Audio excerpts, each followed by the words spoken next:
Right, hello everyone, welcome to the channel. It's good to be with you. I'm just going to give you a few minutes to join before I open up the book. I'm going to get myself all settled in and started already. I hope that you are well. I hope that you've had a good week.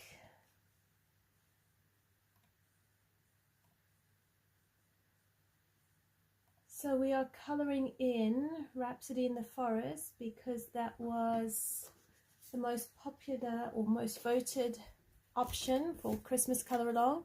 Now we do have an autumn page that we are coloring in this book, but I thought I'd just pause it for the holiday period until Christmas, and we could do some Christmas coloring. And if I have time, I will try and do the rest of the autumn page off camera and post the videos. If I don't get round to it, then after Christmas we will get back to that page and finish it on the live stream. So yeah, just capitalizing on the opportunity to do some Christmas coloring, because December has really been quite a busy year for us. Not busy year, see, I'm so busy I can't even say the times right.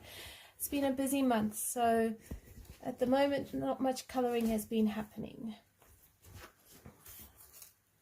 Right, so let me show you what page we are coloring in. So most of you voted, or a majority voted, for Garden of Fairytale Animals, better known as Rhapsody in the Forest by Kanoka Egusa. So this was one of the pages that I thought we could do.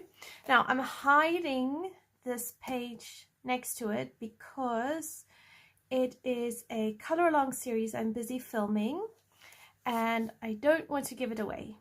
I have already filmed, I think, 2 parts of the video series, and I have a few more I need to film, and so I know exactly what's happening with this page. I know where I need to go, but I don't want to give you even a sneak peek. So I am covering it up as best as I can. And we are going to work on this page next to it, which has this interesting background. I'll try to move you across so you can see a bit more. So we have 2 Cupid angels. We have some harps, some bells with holly. I think these are poinsettias, so we'll make those poinsettias. And we've got a beautiful Christmas tree, candy canes, baubles. So it's got a bit of almost like a Renaissance feel to it. Now I have no idea what sort of colors they would have used for Christmas in those times, but if I think of artists like Rembrandt and Michaelangelo, Da Vinci, but I'm specifically thinking of Rembrandt and Michaelangelo. Their paintings were very much realism, very much bright colors, beautiful balance of colors. I went to the Vatican City in 2009 with my husband, and we went to the Sistine Chapel. It was absolutely exquisite. The only downside was the amount of tourists, so you didn't get a lot of time to really sit and look and take it all in because it was so popular. But I also saw some of Rembrandt's paintings in, I think, was the Reformation, and also exquisite. So I'm thinking if we do sort of Rembrandt and Michelangelo type colors, it could look really nice. So you want bright golds, you want rich greens, we could do some deep blues as well. So I'm gonna do what I know, which is we can do the background with the harps and the bells would be gold. Regardless of what color scheme, I think that would look really nice. And then we can take it from there. I think the tree is definitely going to be green, so we can do maybe some deep green trees. and that will look very, very beautiful. And while I'm talking to you, I'm also just trying to get out pictures from the Renaissance. So Botticelli is another one, Sandro Botticelli. He was around during the time of the Medici family in Florence. So yeah, those sort of type of paintings, if you Google Renaissance art, you'll see some of the pictures that I'm thinking of. There's very, very beautiful colors. Oh, it makes me want to dig up my photos from when we were at the Vatican. So yeah, so I think we'll start with that and see how it goes. Hello, Marlene. How lovely. I'm so glad that you're joining. 7 a.m. in Australia. Wow, that's early.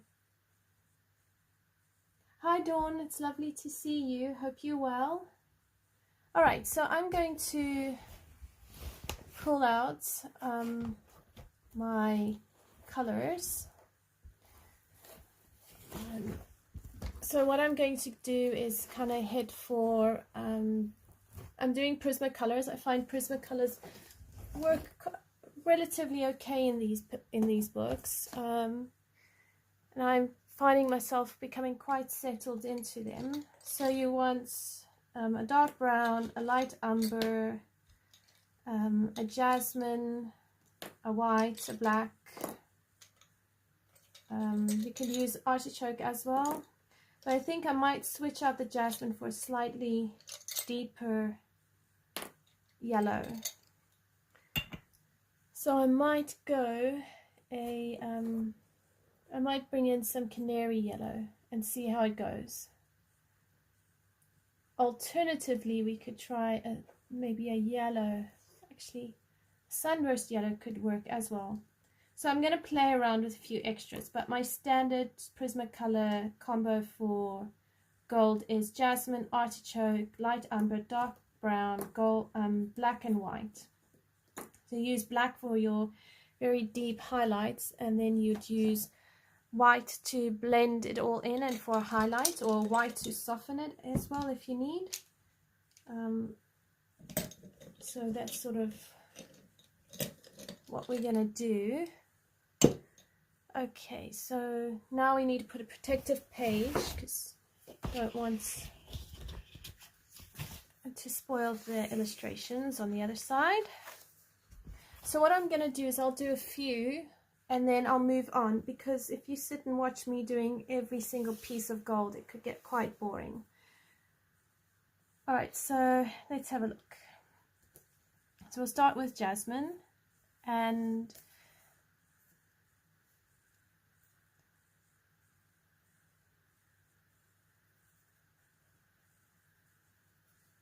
we'll leave some of the white of the paper to do the highlights as well.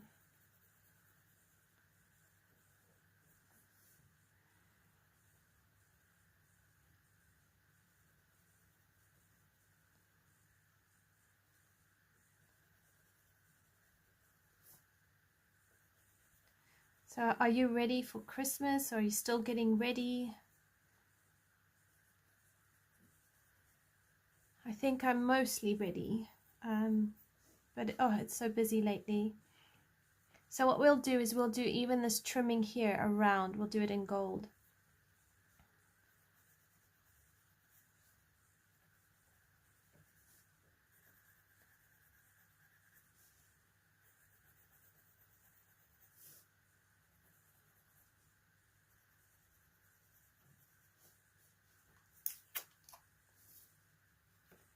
And you can just sort of guess where you would like a bit of whites peeking out.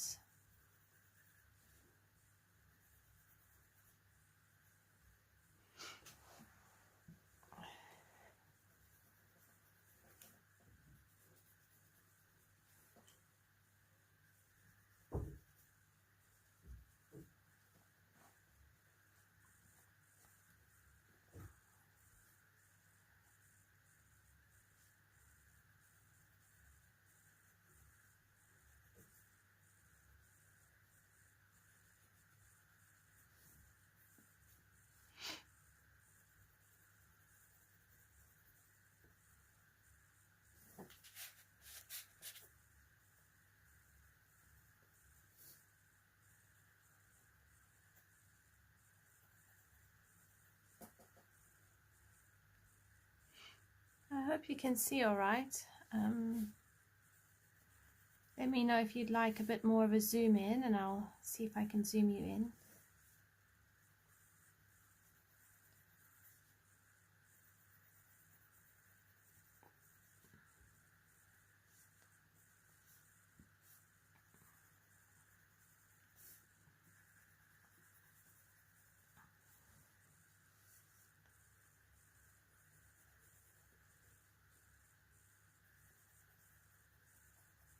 So what I'm going to do with the jasmine is I'm just going to leave only the white bits for the highlight and do everything else, the gold bits that I'd like, and then from there we'll build it up.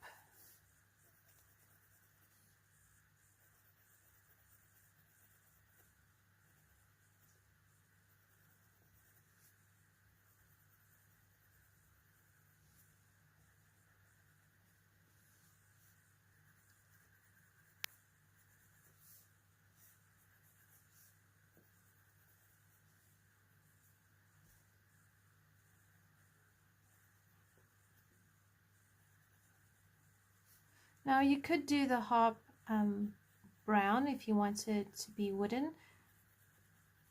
You could do a wooded effect, but I'm just wanting to do a lot of gold on here. You could change it up and do silver if you really wanted. It depends entirely on your palette, but I want to keep to green at least for the tree, and then gold for the trimmings, and then we'll see about the rest. So we are supposed to be preparing to have snow later this weekend. I think they said Sunday, so it's been quite cold, and our heating is not really coping with the cold. We've got a bit of sniffles going on in the house, you know, just normal winter bugs.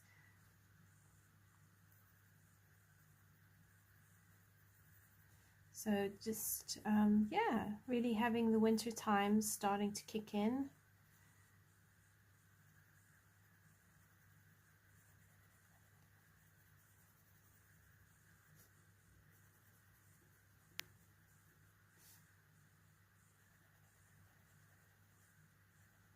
But yeah, I mean, other than the cold and long nights, it's really starting to feel like Christmas. We have a Christmas function coming up next week, so helping out with that and getting things ready. So it's just really that time of the year. But it's fun. Christmas is a lot of fun. We've been doing Elf on the Shelf, and I was much better this year. I tried to pre-plan some of the Elf on the Shelf ideas, so if nothing else, I could have something to fall back on and refer to when I get stuck for ideas.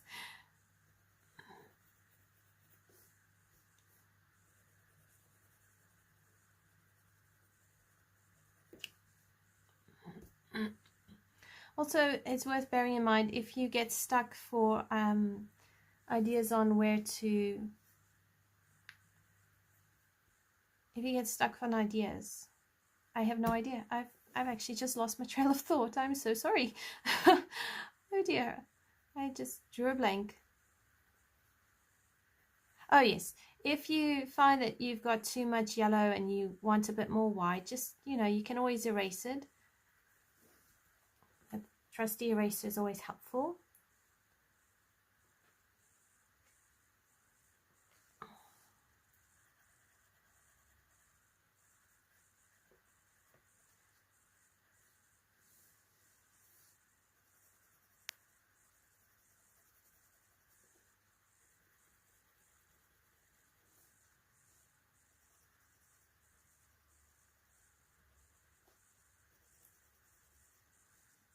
I think we can do this bit here.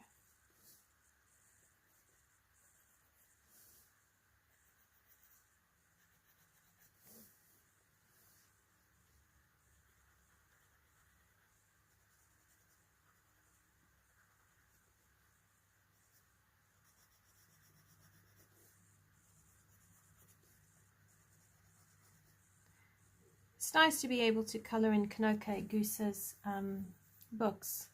I mean, the artwork is really phenomenal. Alright, I'm going to try, and I'll leave the bottom bits and just do everything here that you can see.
Now, if you have water-based markers, you could base a lot of the page or the background with your water-based markers. As far as I'm aware, they won't leak through to the other page. So that is a way of speeding up the coloring. I don't have water-based markers to show you, but I have been watching other YouTube channels, and it seems quite popular for your two-sided coloring books to use water-based markers as a base layer and then go over it with pencil and deepen up those shadowed areas and all of that. I haven't tested watercolor in this book, mainly because I tend to shy away from watercolor, and I'm not brave enough right now to test Inktense. I might have to find a page I won't, towards the back or somewhere hidden where I could test Inktense and see how it reacts to the paper.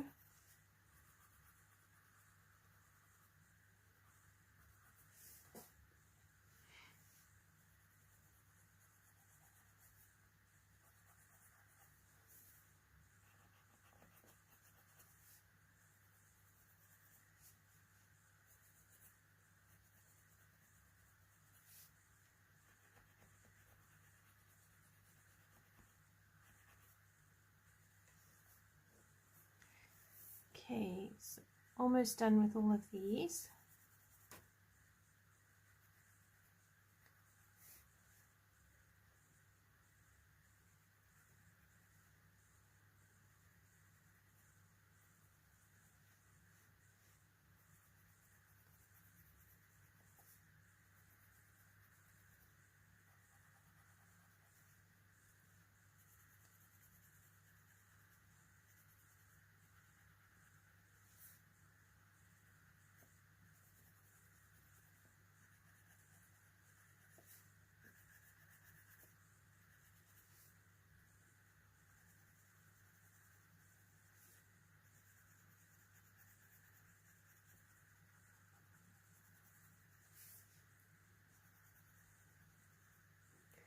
Hi Leslie, how are you? Oh, I'm glad your cat's all right.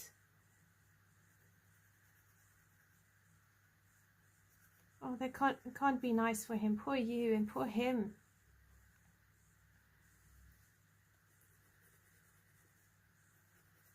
Okay, so now I will build up, and I'll use to go over everything again, but this time I'm going to use Artichoke. And I'm going to just build up some of the gold bits. But I won't go as far down with it, so I start to create a bit of a blend in the gold.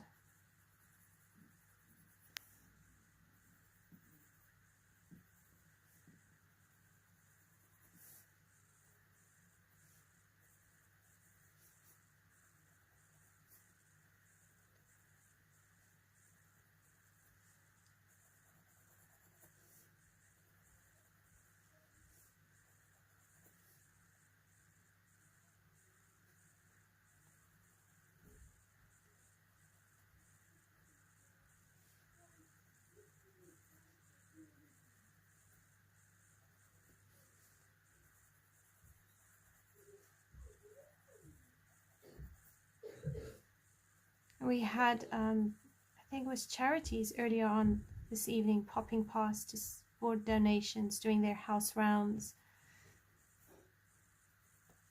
I don't know if you get that in your side of the world.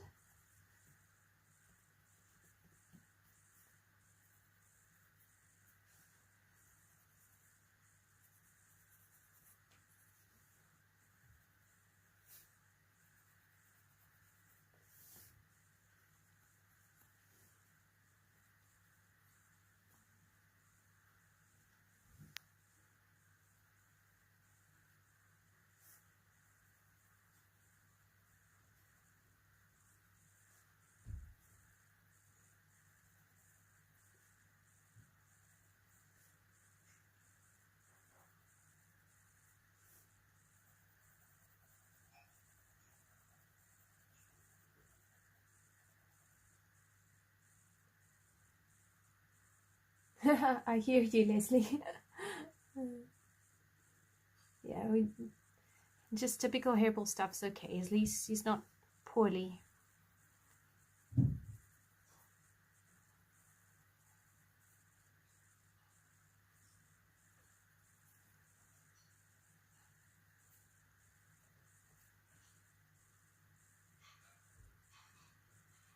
Yeah, I found it interesting. I don't remember anybody coming round last year looking for donations, you know, for the charities. I know sometimes they come knocking.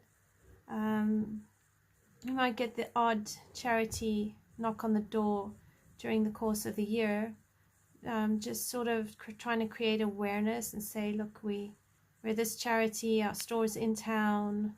If you have any donations, you know, clothing, toys, that sort of thing, or whatever it is that they accept, they kind of like to let you know. I'm not really big on giving money. I don't mind like stuff that they can reuse, but it's just like personal stuff, you know, reasons.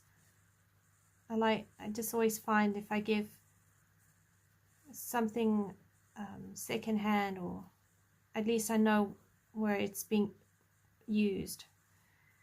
It's a bit of a skeptic sometimes.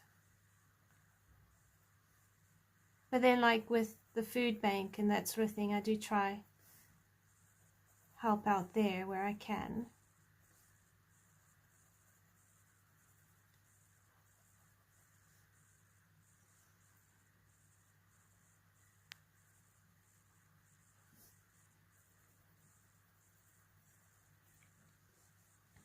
It's so nice to be coloring Christmas pictures, especially because we only have one time a year, except if you're into Christmas in July, where we can color Christmas pictures. So it's really fun.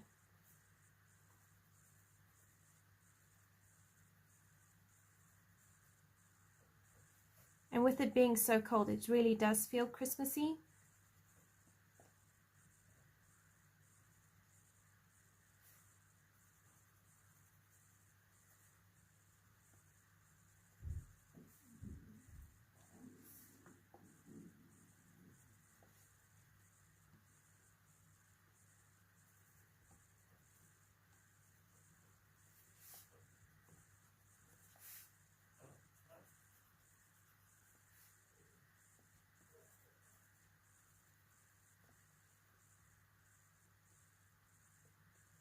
Oh, absolutely.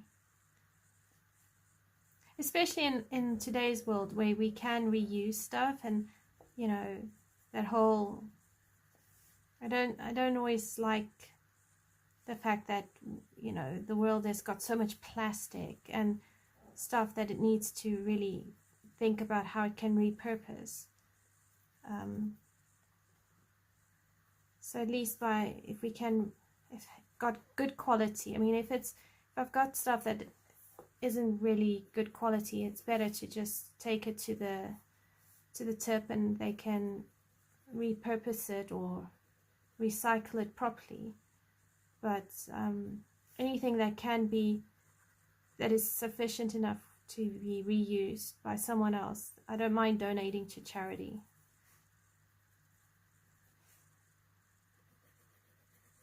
I saw like one place in one of the villages nearby. I think they set up a whole, if you have a spare coat and you're not using it, donate it to them. And then what they do is have it that those who can't afford to buy a winter coat can come and get one for free, which I thought was a really good idea. So at least that way people can try and stay warm, and especially those who can't, or the kids whose parents can't afford to buy them a new winter coat for whatever reason. At least their parents can get them something there. So I thought that was a really great idea. And it's such a good way of repurposing winter coats, or even raincoats.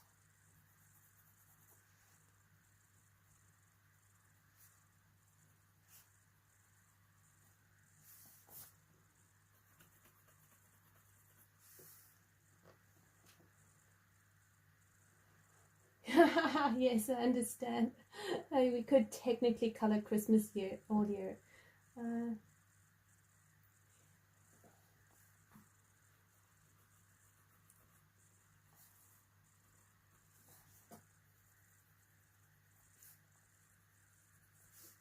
I think Christmas is probably one of the only seasons where I'm like a seasonal colorist.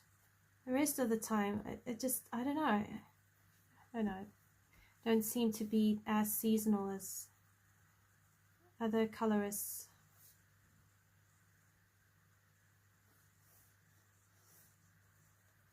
I love how everyone's different though. So what about you? Are you a seasonal colorist? Do you just prefer coloring as it grabs you, as the inspiration comes?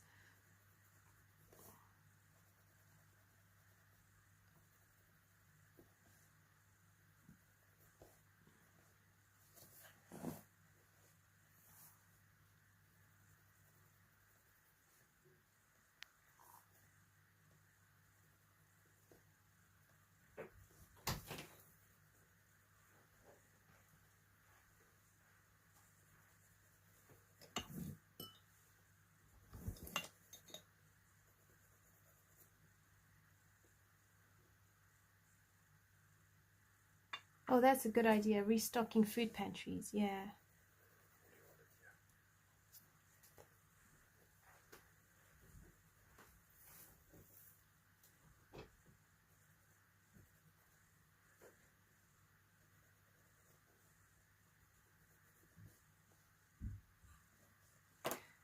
Okay, so then I'm going to bring in some Sunburst yellow. I just want to see how this is going to work, because I think it will brighten up this gold a little bit more, and it could be quite fun. So I'll just do a little bit and then we can see. I might do it more here on the edges.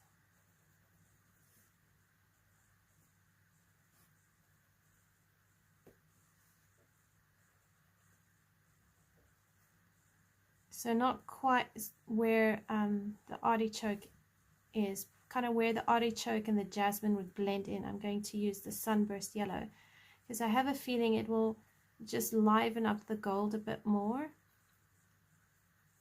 and it will be like a deeper gold than a more toned down gold, because sometimes it's nice to have a bright gold.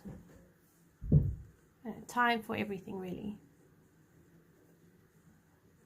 But I'll leave the crown. I won't do it on the crown, just on these like areas, and maybe on some bits here on the harps.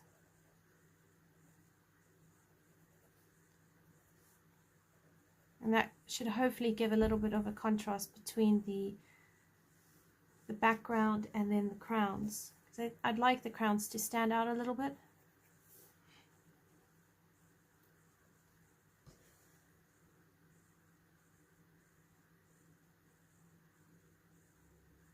Kisses in the kitchen, that's cool.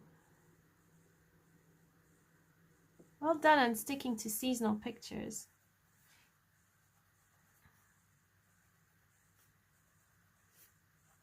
So out of the year of coloring, what surprised you the most?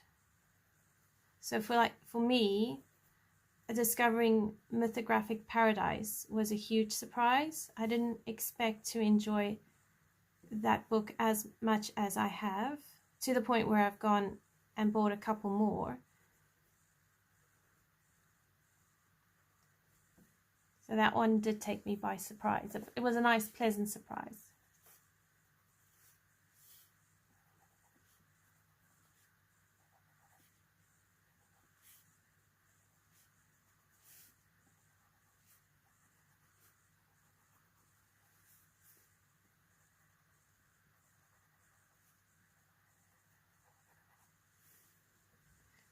I think with the bell, I'll do it on the top and not go inside, because that will be quite, I think, darker.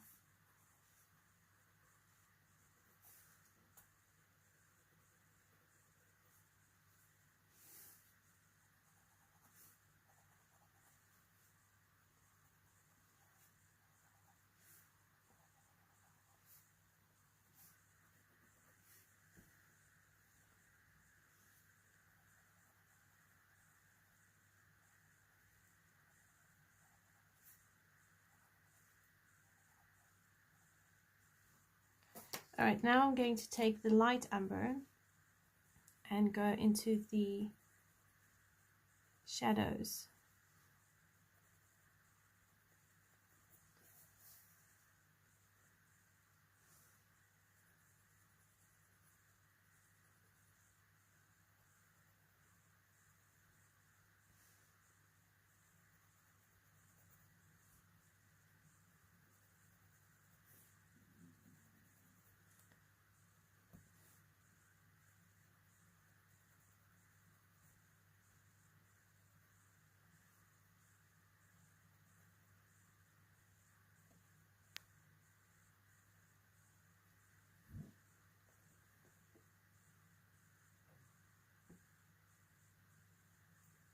Oh wow, Lizzie, that's an amazing surprise. Wow.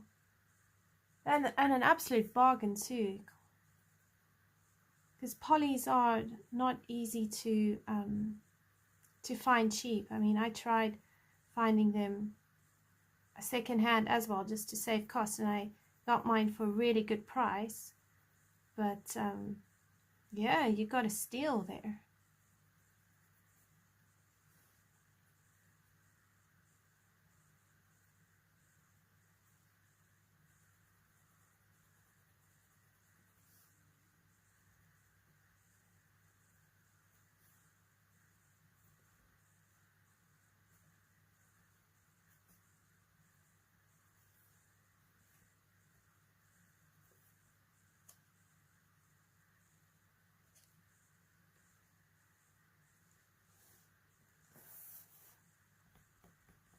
So the nice thing with putting a piece of paper behind your page, you can also color off it onto the paper on the back, and it helps stop any damage to the page you're coloring.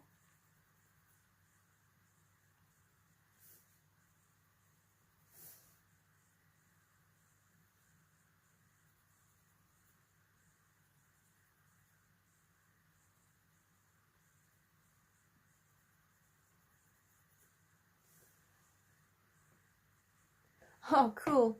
Yeah, alcohol markers are fun. So do you color a lot more with them, or just use them as a base?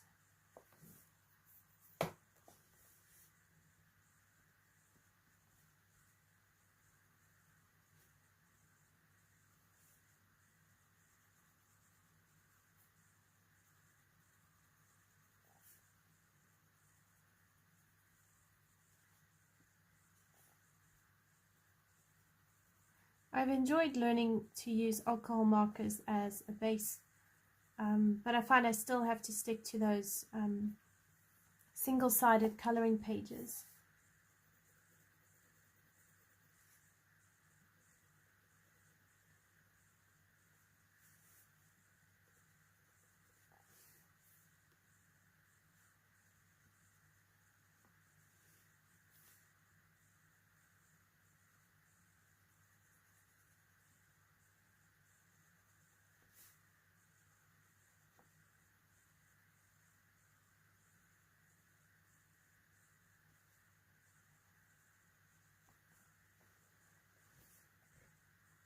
Hi Nico, how are you? It's great to have you.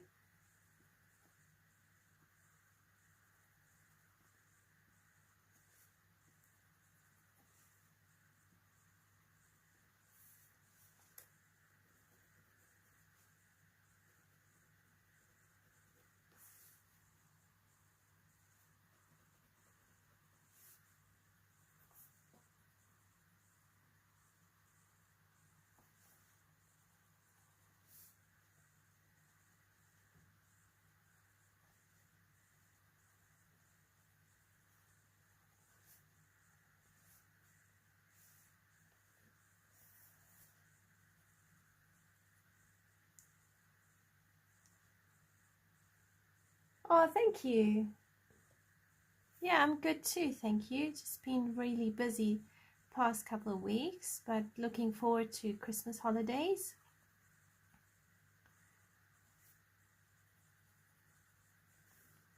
Okay, so now I'm going to come here to this harp because I just realized I haven't put the light umber there. And then I'm going to get out my dark brown and I'm just going to carry on building up the shadowed areas.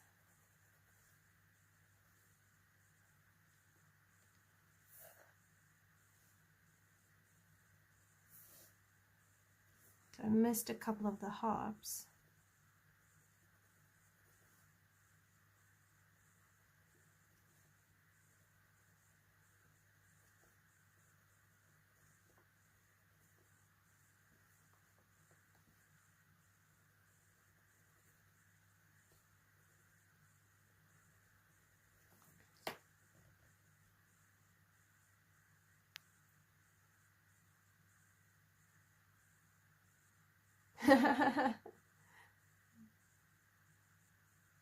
Well, markers have their place.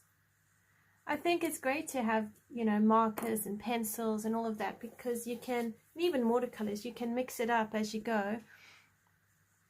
And it keeps it interesting. And I think it also helps when coloring gets a bit monotonous or boring. Keeps having the different medium helps keep it fun and interesting. So now with the dark brown, I'm just going to go even shorter over these shadowed areas and just build them all up.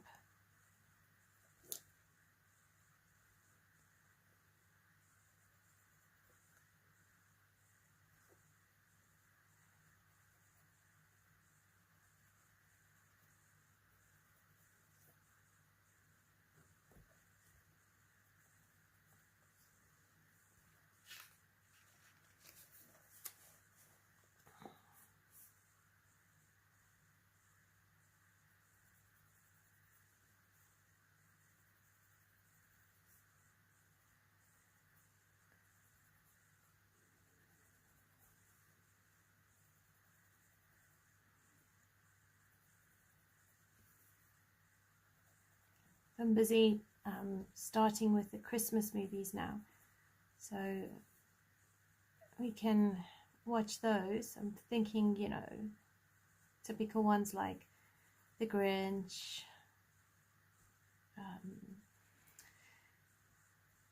The Polar Express, that's another popular one for us, and oh, and I love watching Rise of the Guardians. I think that's just such a brilliant movie. So looking forward to that in the holidays, or even on the weekends.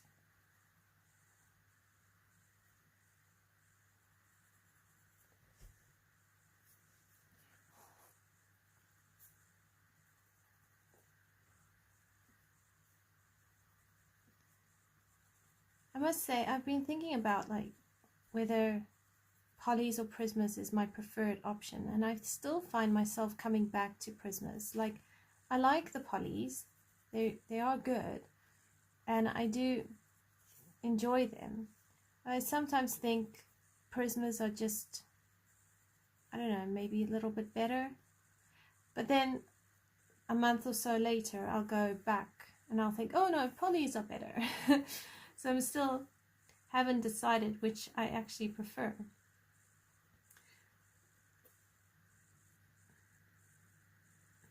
So at the moment, my preference is lying with Prismas.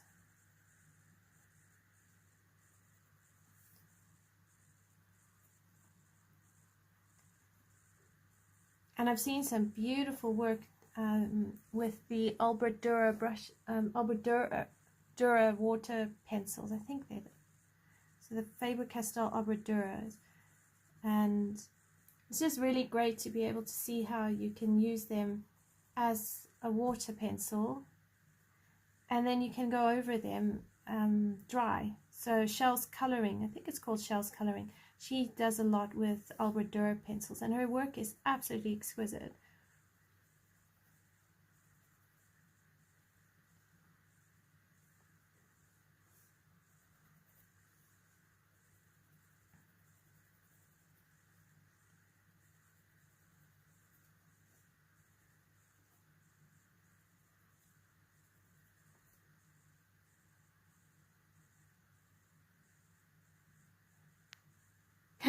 Yes, that is true. Yeah, permission to like both. I like that. I think I just find, you know, Prismas are quite versatile, you know, with the different types of papers. So there's a lot more books that work with Prismas I'm finding in my collection, whereas some of them don't work as well with polychromos. And I found that in Maria Trolle's books, you could use Prismacolor, you could use polys, and it works out really well. I mean, you can even use Castle Arts, the ones that came up before the gold. So I think that was the Castle Classic. I think they called the Classic. And those are also really, really good pencils. And they work well in Maria Trolle's books. They work well in Hannah Carlson. So like some books, you can use a variety of pencils, but then you get others where they're just more specific. And Prismas often tend to be a go-to in some of those books. And I think that helps, you know, convince me of favoring them because of their practicality. I find it can be quite a practical pencil.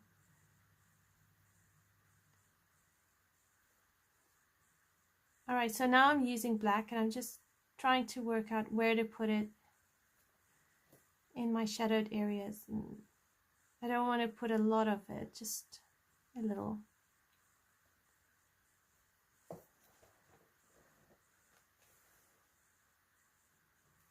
I think polys work really well for doing hair or fur. But then I think if you can use like alcohol markers or watercolors as a base, then the polys will really shine because you don't have to do so many layers to get the buildup of the color. You can go straight into that fur technique or that hair technique. And I think that's quite helpful.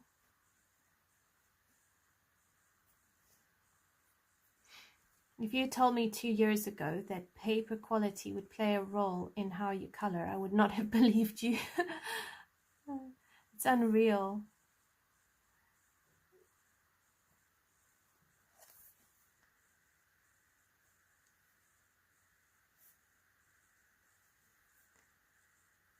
So just a little bit of black here and there.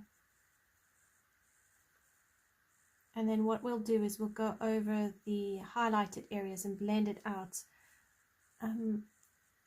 with the white, and it should really pop a nice gold.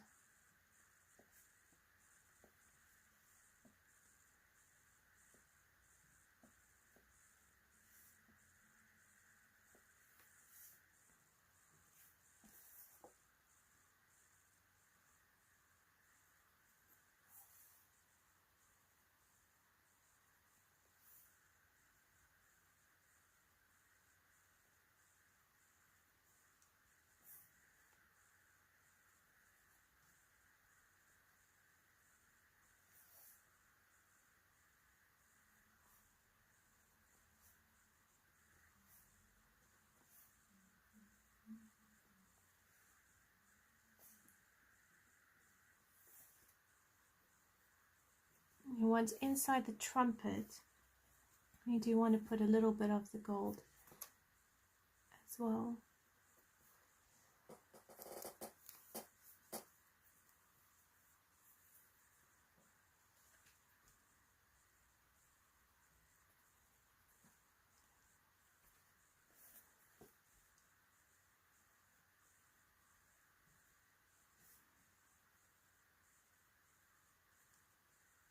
Yeah, I find using Inktense pencils or markers, even watercolor. I try with watercolor, but I'm not really good at it.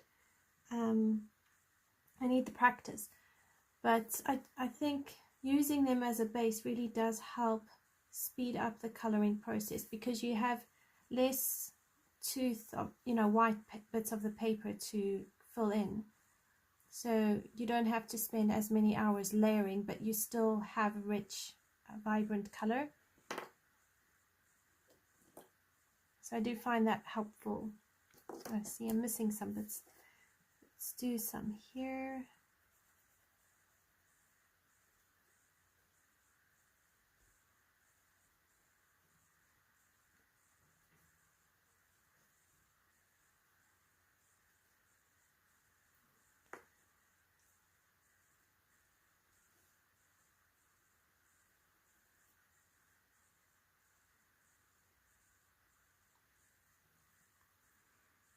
Okay, now I'm just going to use my white pencil, and I'm going to start just seeing if I can blend this out just a bit.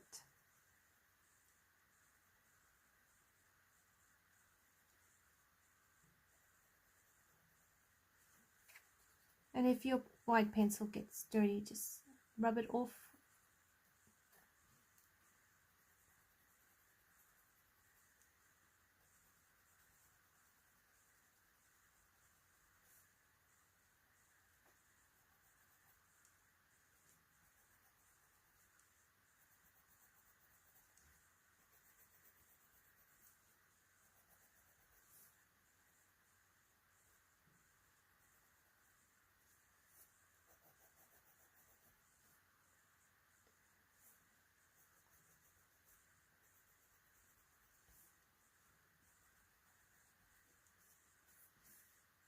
I'm undecided whether to use a slate gray type blue in the background, or to go a like a Parma violet type color, because I don't necessarily need this page to be, your typical Christmas black, not black, red, green and gold. It doesn't have to be that. I mean, you could do the poinsettia a different color.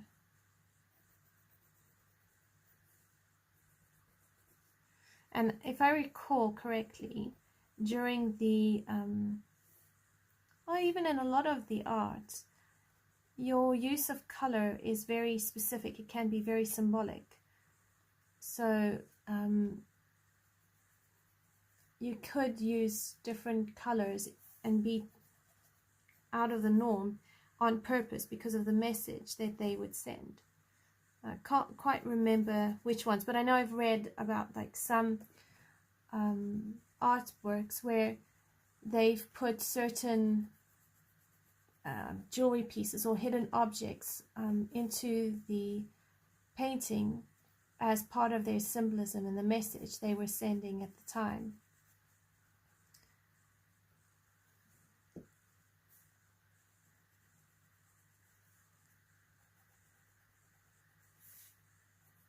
Or you could just color and just do what you want. I love that there's no rules. You really do have a lot of room to make it what you want it to be.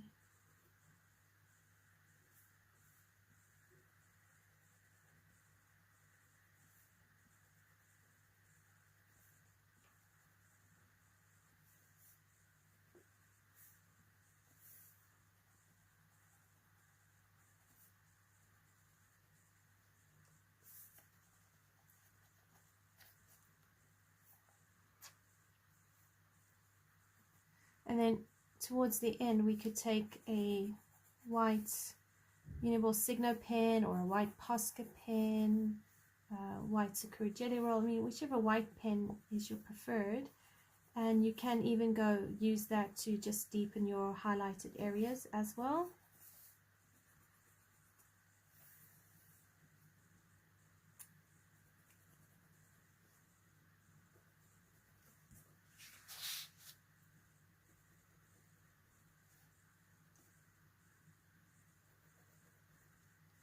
So now I'm going to go over some of this brown with some jasmine, and it's just going to help blend it out a bit more. And then I think I'm going to move on to a different color, and whatever I use on the poinsettias I will use on the ribbons,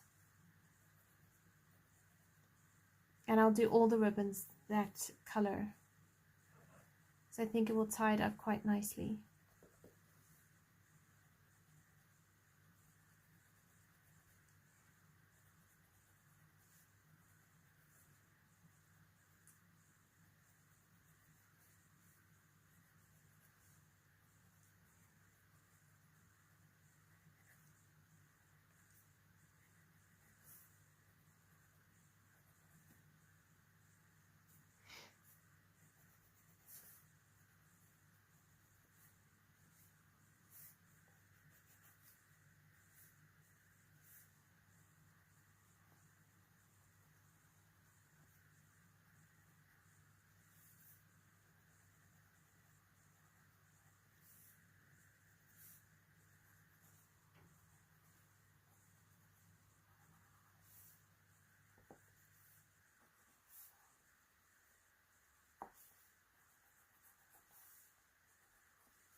Alright, so let's have a look at doing our tree. So we're going to do it a nice rich color, but I'm going to look at my swatch chart just to see what colors we can use.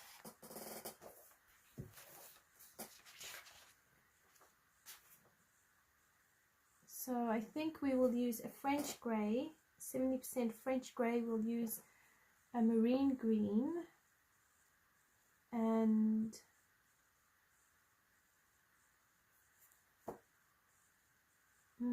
maybe a grey green light.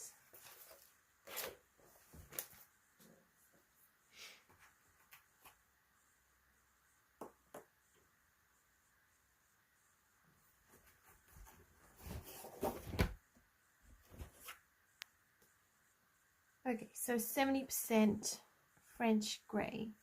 And what I'm going to do is I'm just going to put in the shadowed areas on the tree. And I'm going to use that flicking motion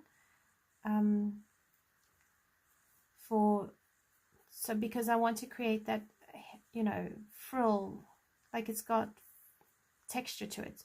So we're going to do it that way.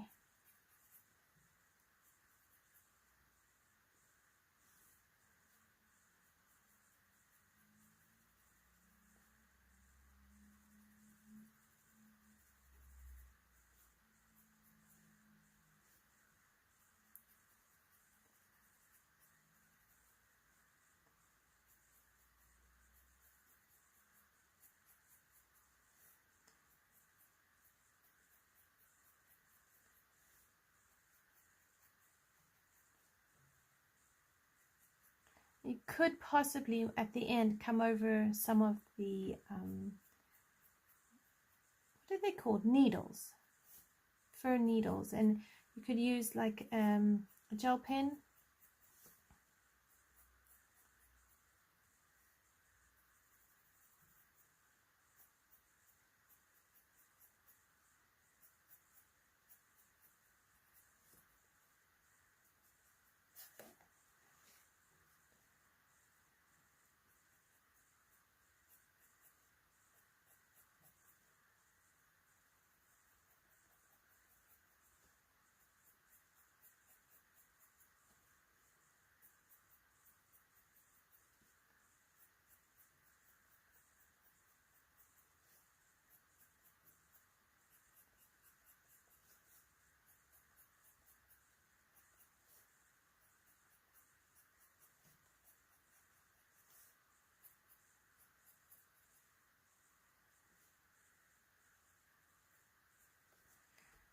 So here, this Cupid, cherub, whatever type of angel you want to call it, is holding a laurel wreath. So we want to do that laurel wreath in a different shade of green to the tree so it stands out.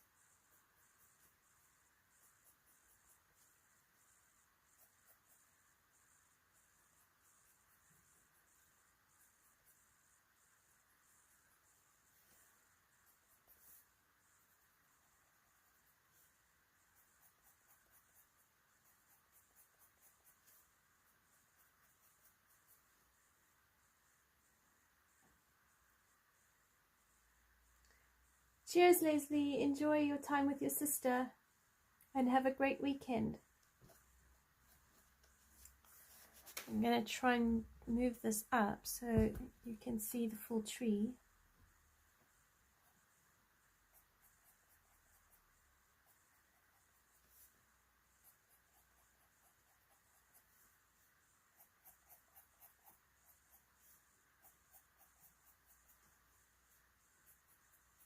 The nice thing with Kanoka Egusa, she does put a lot of texture into the book.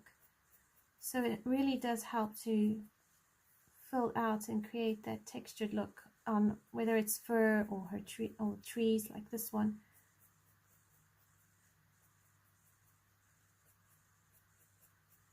So I'm putting down the gray first because I want to make sure my shadows are in. And then I'll go over it with the marine green and then see what color I need to use for the rest of the green.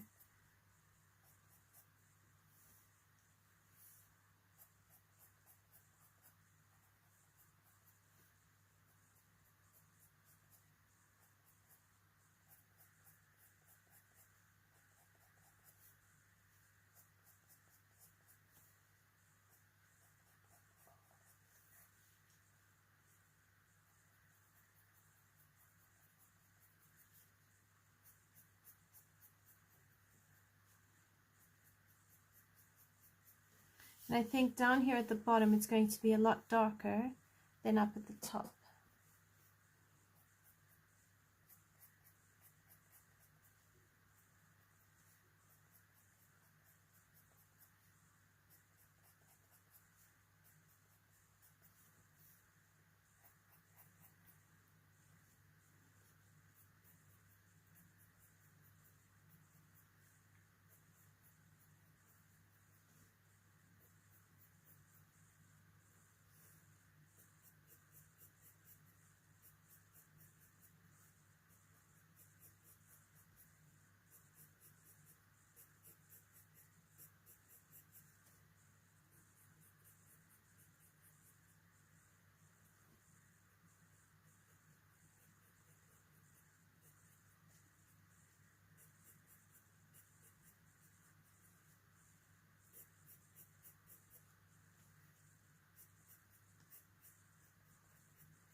So with the rest of the gold here, I will do that off camera because I've shown you most of how to do it.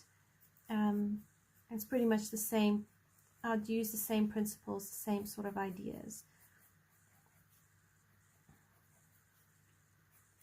And I think we could possibly do these baubles here gold. think that would look quite nice.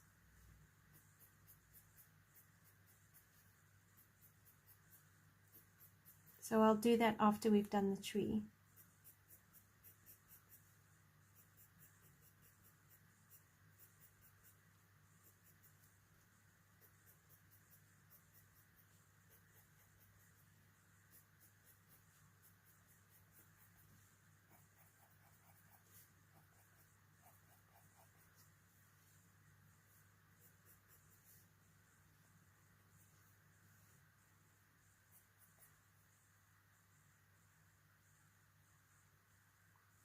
Okay, so now I'm going to come in with the marine green, and I'm going to just go over all of where I've placed the grey, and I might come out a bit as well.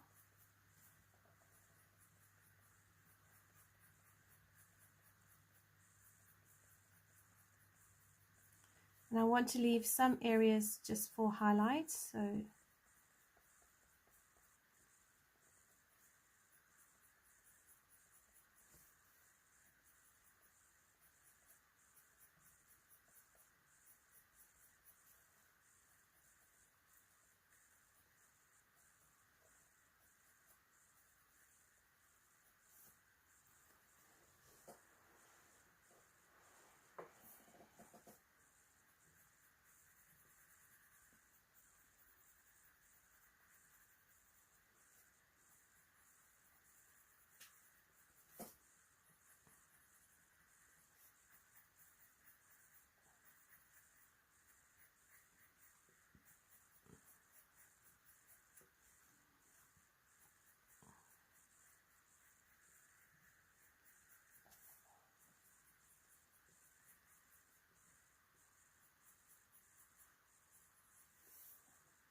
okay.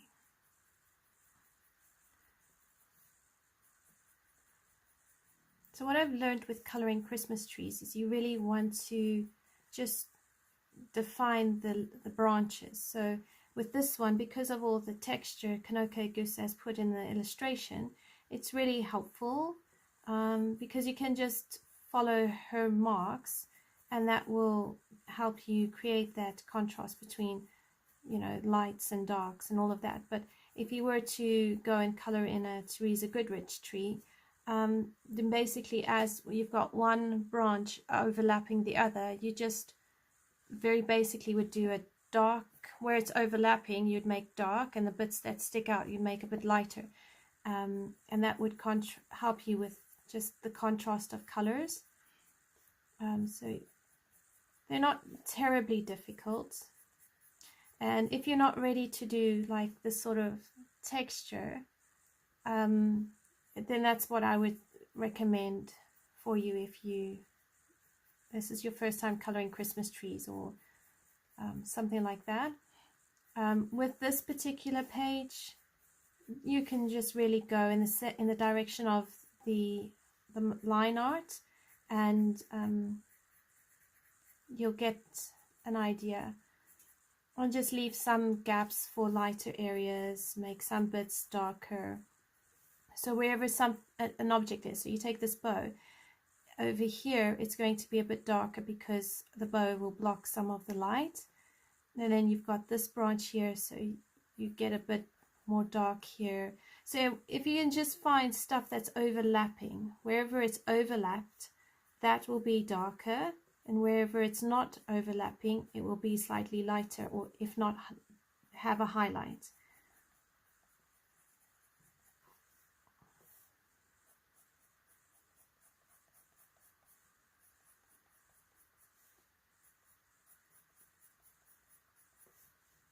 And you know, as you grow and you learn how to color these sort of things, you'll get the hang of it, you know. I don't really know how to color like gingerbread men or cakes very well because I don't color them often. But I know that if nothing else, if I just color the shadowed areas, the highlight areas, I'll get more comfortable, and with time I can then start adding like those details and extras, and if you feel like it. If you don't feel like it, that's also okay.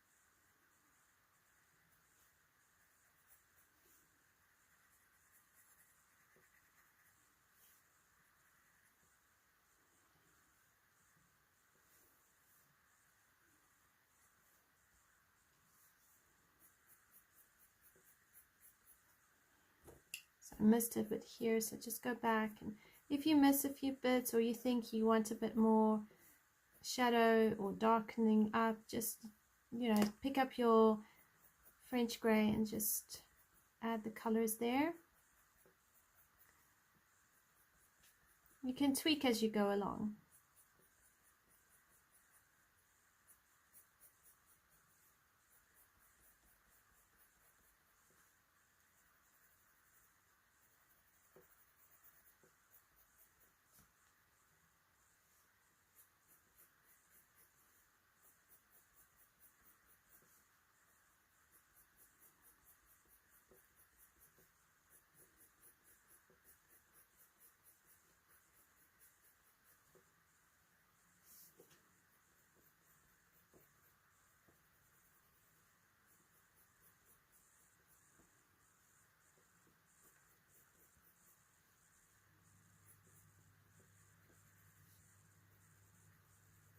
So we've themed our Christmas tree for the first time, and the boys decided that they would use green, gold and blue this year, instead of decorating the tree with all of our Christmas decorations. So it looks really, really nice. A bit different to what we normally have, but I think it's quite effective, and I like the simplicity it does bring.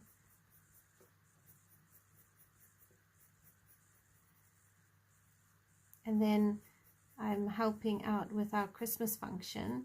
So we've got 3D snowflakes to make and a whole bunch of other crafts to do for our Christmas function next week. So that's going to be fun. And I think, you know, like everything, all the effort will pay off, and it will all come together and just be absolutely fun and beautiful and a great memory. So I'm looking forward to that. So I'll be doing that this weekend, you know, cutting things out.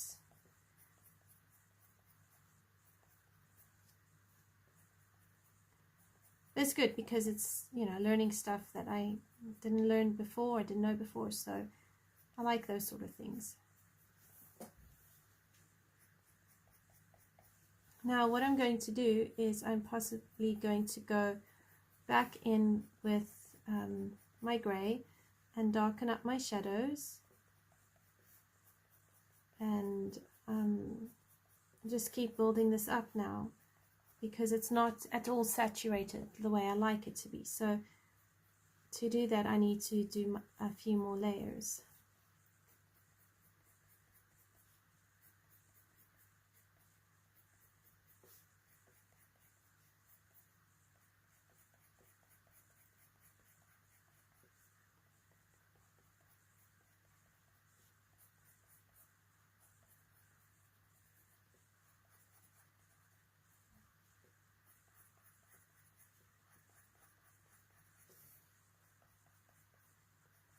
So I'm going to get out some dark green and see what that does.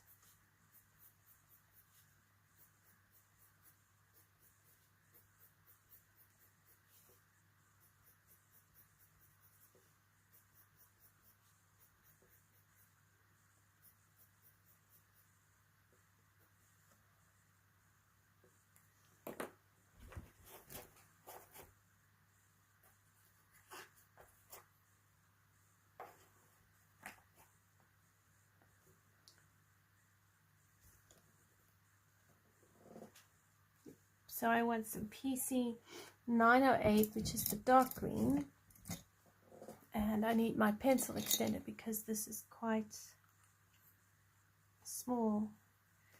And I'm just going to, so it just will brighten it up.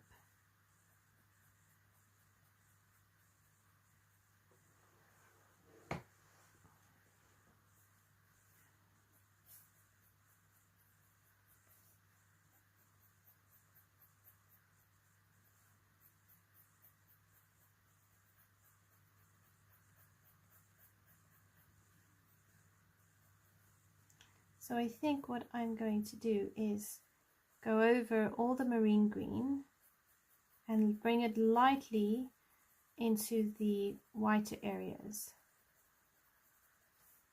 So I'll go harder where the marine green is and the grey, and then I'll come out lighter, and then I will blend it out with my sap green light.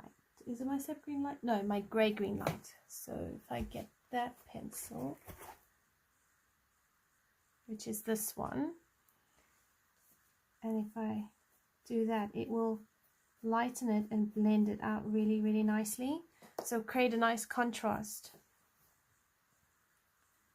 And then I'm going to also get out my warm grey, my 90% warm grey, for the deepest shadows.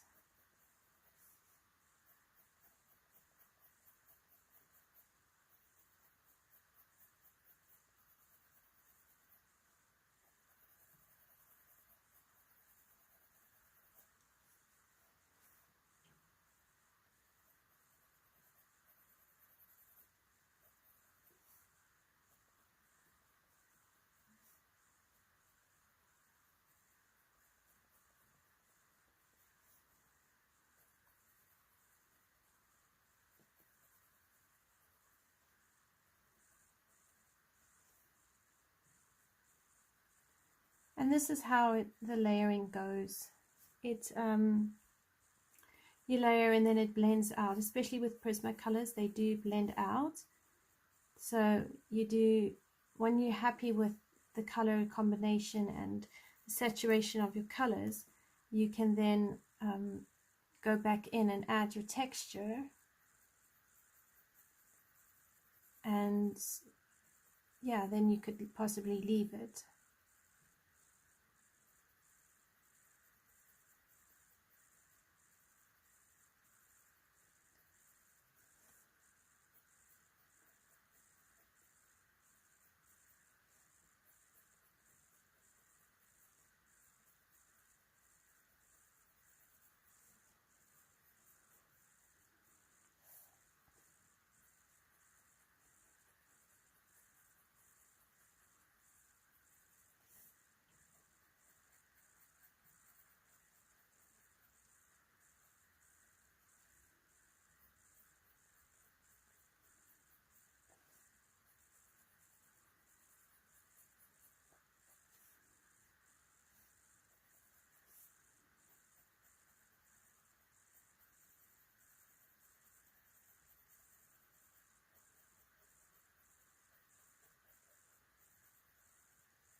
find this quite relaxing.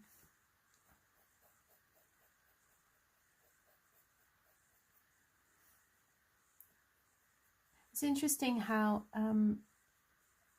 when you get stressed and you realize actually what distresses you, and how you actually, when you really need it, you sort of kind of go, actually I really want to color in today because it's been a rough day, or I'm tired, or I just need some me time. And to have that ability to be able to just sit down and color in and just in some ways be mindful, I think that's one of the beauties of coloring. It's got a meditativeness or a mindfulness that it brings, which is very beneficial.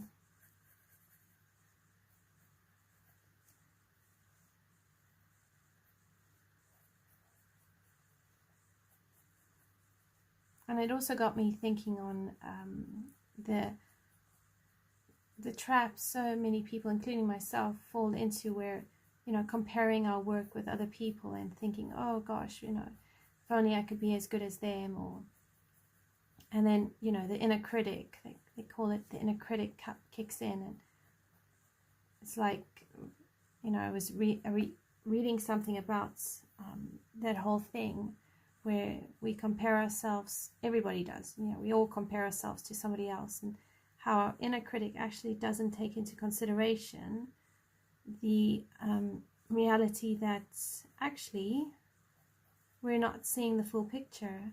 When we look at someone else's work, and we haven't seen the full picture of their journey and what it took for them to get to that point, and the hours they've spent, or, you know, whether they've been taught a skill versus someone else not being taught, and how some people are self-taught. And it really gets you thinking about, like, actually, whether it's coloring or other things, just patting yourself on the back and going, actually, you're doing a superb job. Look how far you've come.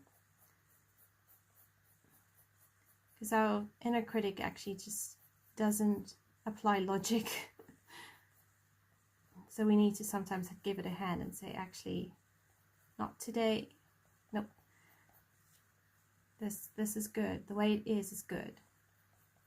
Because, you know, at the end of the day, it's about you and how you color and what it brings to you. It's not about reaching a standard or anything like that. And I'm talking to myself here because I struggle with this as much as the next person. It's just something I was thinking about today and reading a bit on. And then it's like, actually, what areas have I done well in? Like, what can I be proud of today? And it doesn't matter how big or small it is. It's worth being proud of.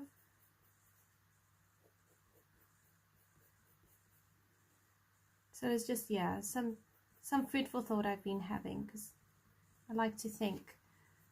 So and it's something I want to challenge myself on, is like, actually, let's not fall in. I don't want to keep allowing myself to fall prey to comparison. Just practice taking time to be proud of myself and realize that you still have a gift, and that the other thing I've been realizing is that some things we are good at because we can make money from them and it can be like an enjoyable job. And there are other things that we're good at that is just for us, just because it brings us joy, and that's actually a good thing. So I'm going to be doing a video, hopefully soon, where I'm going to talk about some of the goals that I want to work on, or some of the things I want to work on next year. And I'm going to include in that just appreciating the journey and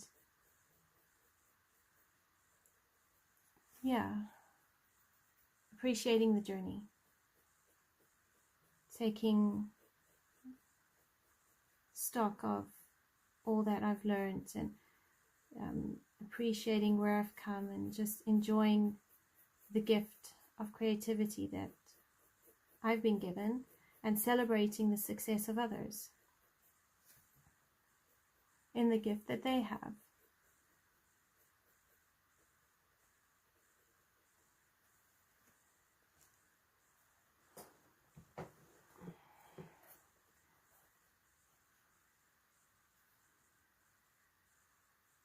That's bow.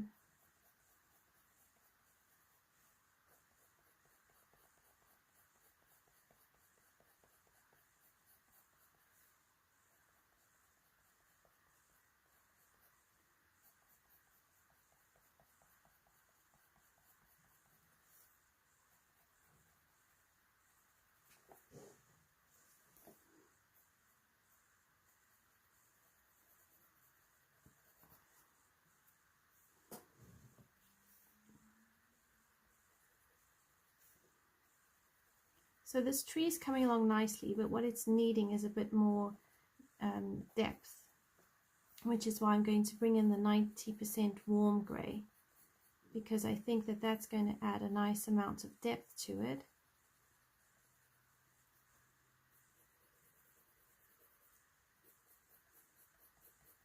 And I think it will work really well.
I'm going to have to go hunt for my eraser at some point.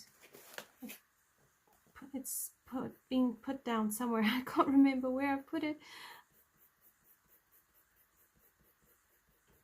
I'm going to have to tidy up all the decorations around this tree because it's all got blue, not blue, green.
Alright, so now I need that 90% warm grey.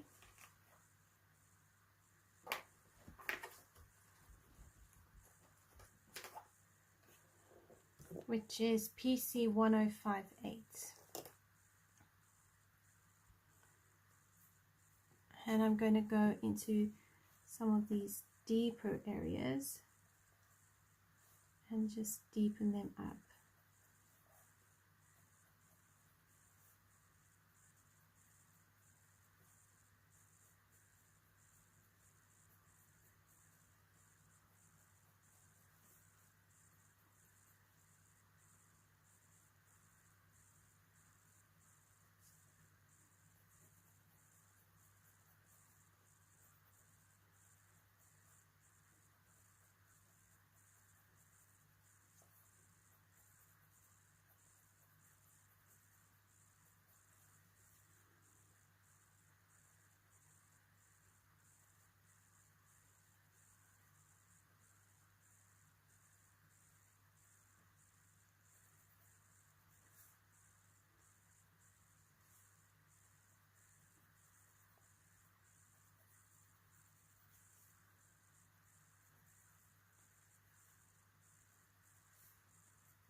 So really you want to go around some of your decorations and deepen the shadows around them, because that will help your decorations to stand out.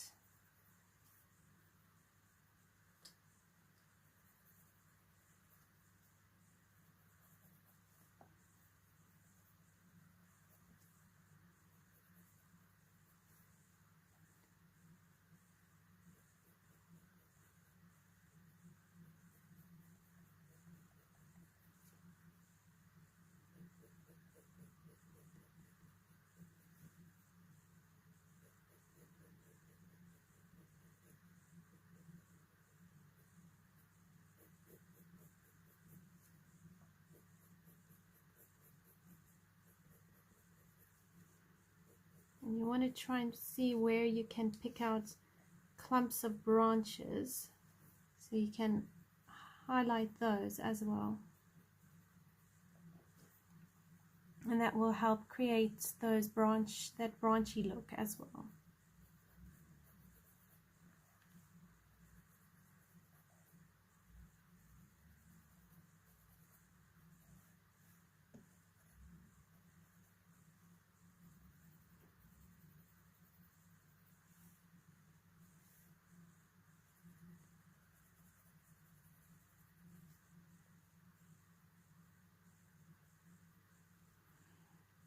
And just take your time with it.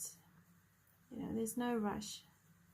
So look carefully, think through what you want to do, where you think the branches are.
And you can also do short strokes as well.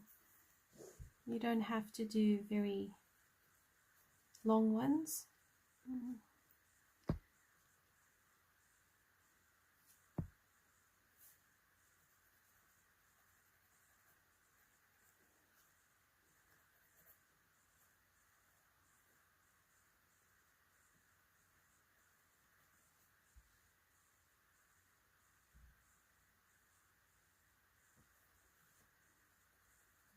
Around here. Excuse me.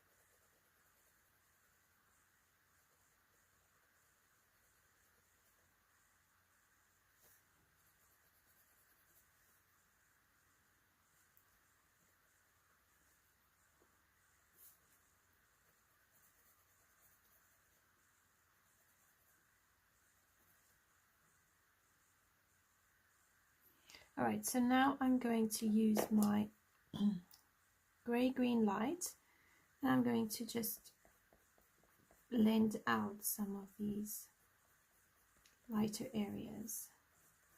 I'm going to try and keep to that flicking motion.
Here, down here, we need a bit more of that dark green and a bit over here because I actually forgot.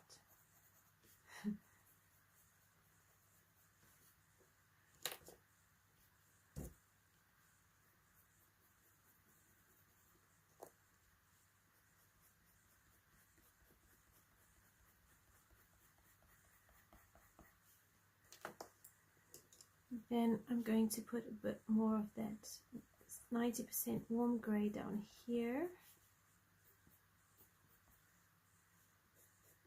And a bit more in here. And then I'll come back with my grey-green light.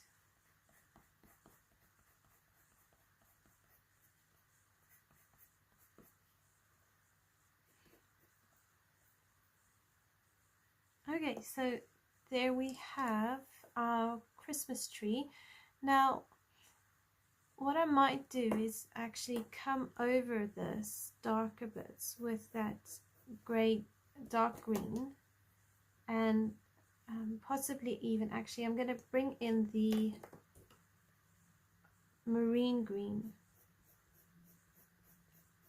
and just go over all that 90% green, because I don't want it to be too separate and sort of blacky. I want it to still have that green look to it.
And up here, it's a bit more of the tree, so just use the grey-green light.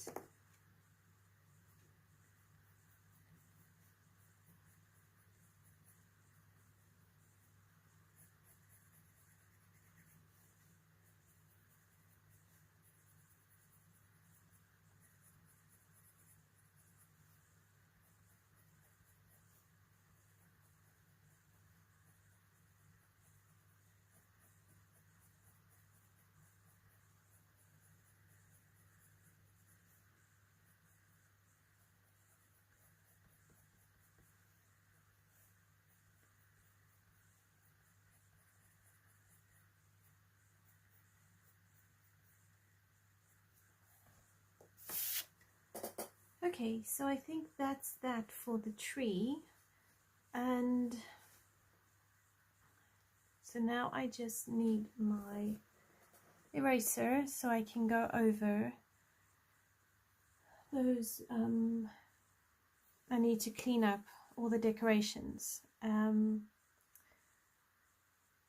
then I need to think through on the angels, how we're going to do the angels. So I think what I'm going to do is I'm going to call this done for the night. I've only got 10 minutes and I don't really know what to do next.